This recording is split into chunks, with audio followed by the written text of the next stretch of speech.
You ever have one of those days, or, one of those years where you feel like you're doing everything right, but things just keep going wrong? Or you wonder why your best laid plans so often just go sideways?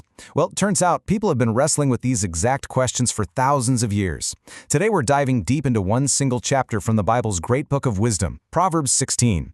We're going to unpack it using some analysis from Dr. Konkel to see what timeless advice it holds for our very, very modern lives. Okay, let's get into it.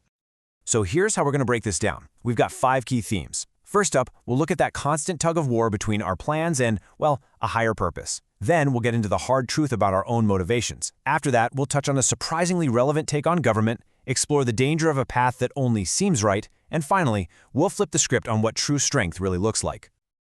All right, so let's kick things off with that feeling we all know so well.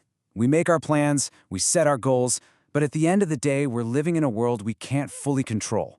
This first section tackles that tension head-on. And right away, Proverbs 16 hits us with this huge question. I mean, we love to think we're the sole authors of our own story, right? But this ancient wisdom suggests, hey, maybe we're co-authors at best, working with a force that's way beyond our direct control. And it frames this whole problem in such a fascinating way, through communication. Dr. Konkel points out that you can spend ages, literally ages, planning the perfect thing to say. You craft the message, you get it just right in your head, but the actual outcome, what the other person really hears and understands, that's often a totally different story. And this just nails the core idea, doesn't it? There's always this gap between what we intend and what actually happens.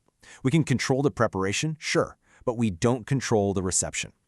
It's a powerful reminder that even with something as personal as our own speech, we aren't fully in the driver's seat. Dr. Konkel has this brilliant analogy of a farmer. Think about it. A farmer can do everything perfectly, get the best seeds, work the soil tirelessly, have flawless technique, but they can't make the sun shine, they can't make the rain fall, and they can't stop a sudden frost.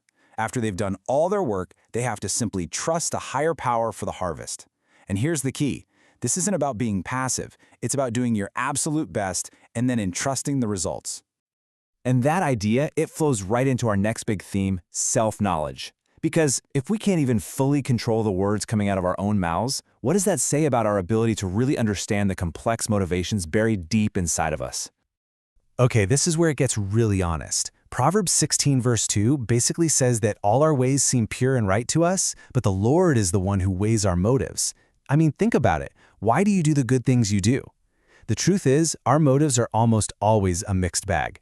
There's the noble reason we tell ourselves, and then there are the deeper reasons, maybe a little bit of pride, some insecurity, a desire for approval, things we might not even see in ourselves. The Proverb says a divine perspective sees the whole unfiltered picture. So the point here isn't to make you feel bad about yourself. Not at all. It's that humility is the absolute starting point for real wisdom. True self-awareness only begins when we can admit, hey, maybe I don't have all the answers about my own heart. Okay, so from our own inner world, the chapter kind of zooms out to the external world of power and politics. And its perspective is incredibly nuanced, and you know what? It's still super relevant today.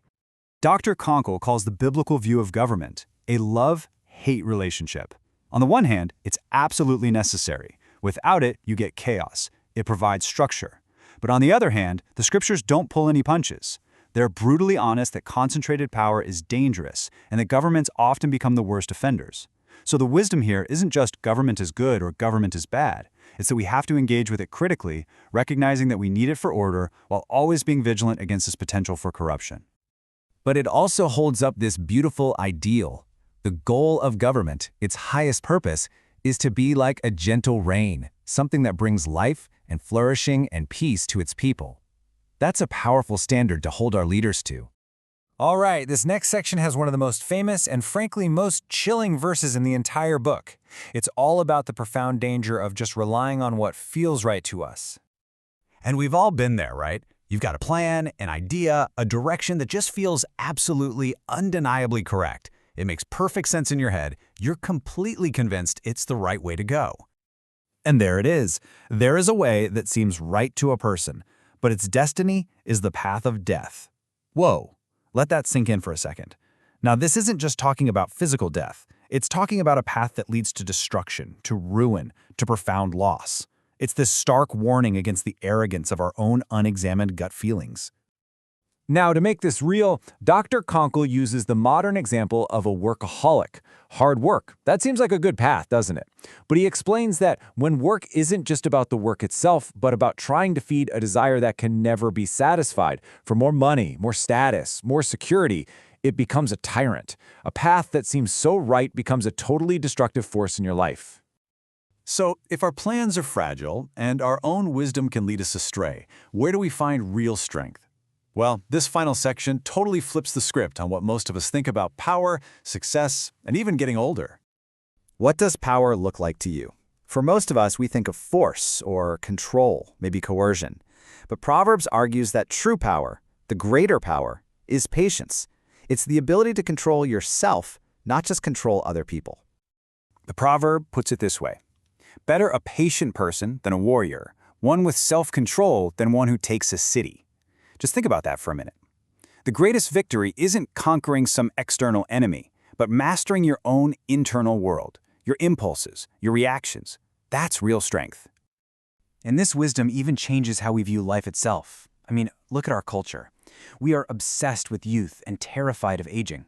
But Proverbs offers this radical counter-narrative. It says gray hair isn't something to be hidden or ashamed of. It's a potential crown of glory. It's a sign of a life lived with integrity, one that's accumulated real wisdom. It's supposed to be an honor, not a curse. So, we end right back where we started. We make our plans, we use our wisdom, but this ancient chapter is a powerful reminder that our control is limited and our judgment is flawed. And it forces us to ask a much deeper question. When all your carefully constructed plans fall apart, what's your ultimate foundation? What or who is left to trust? That's the timeless challenge of Proverbs 16.